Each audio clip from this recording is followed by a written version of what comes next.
In amor venere Giove fase vive un momento rilassando tutto le vostre dolci mettate e passione pure per voi altri. Tal lavoro un momento, un lavoro impegnativo, permetti due d'accordo. Tauro, in amore avete bisogno di forza e di volontà per volta pagina e riconquistare le felicità che avete perduto. Neppure in realtà si è dome plattato un tic. Tal lavoro rinnovamento i primi periodi dal 2017. Gimui, in amor periodo positivo, per scopi innamorati le persone che vesdoglie e veramente speciali. Tal lavoro col prossimo anno o fa restare in cambiamento. Una raccomandazione, valutai bene le scelte. Granci, in amor viaggetto una pagine sensuali e positive senza che la massa in daur. Ovares, rinnovamento e felicità. Tal lavoro per avere il cambiamento desiderato bisogna affrontare le robe con cui polso. Leon, in amore stesso un po' distante coi pensieri, ci ridichi a cara di voi, col vostro bene. L'intese, vi sai se sempre che è importante. Tal lavoro è una questione complicata, farà vacillare un tec. Vergine, in amor l'ero, se la dia si paron dal segno, ma no, dome tai pensieri, dai si da fa.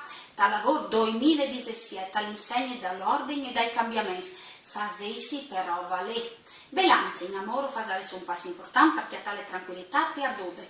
Così, se che desiderai sarà finalmente in realtà.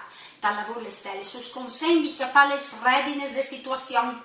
Scorpione, in amore prepararsi a un 2017 pieno di cambiamenti, novità positive. Lo meritai finalmente, tal lavoro mettete in pratica ciò che vista al chiave, o si darà a conoscere nuove realtà. Sagittario, in amore speria dei vostri bandi, qualsiasi romantics e solars, se a un'edite furquarte. Tal lavoro fermai su momento e pensai che c'è mosse che di fa per avere i risultati desiderati.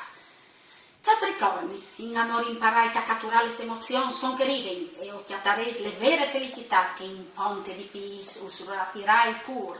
Tal lavoro mette ordine in te idee, so rischiai di lavorare tanto, ma in maniera un'evore caotiche.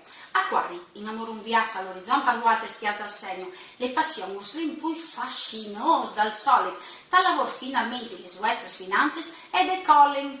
Pes, in amore energie positive tal segno, tal vostri rapporti di coppie, se a una spesa fuori programma. Tal lavoro le vostre bellezze interiori lo porterà a lavorare con serenità. Chi sta all'ultimo segno, no. A volte su fase tantissimi auguri di buon Natale e un anno in salute e in bellezza tutti l'anno. Mandi alle prossime!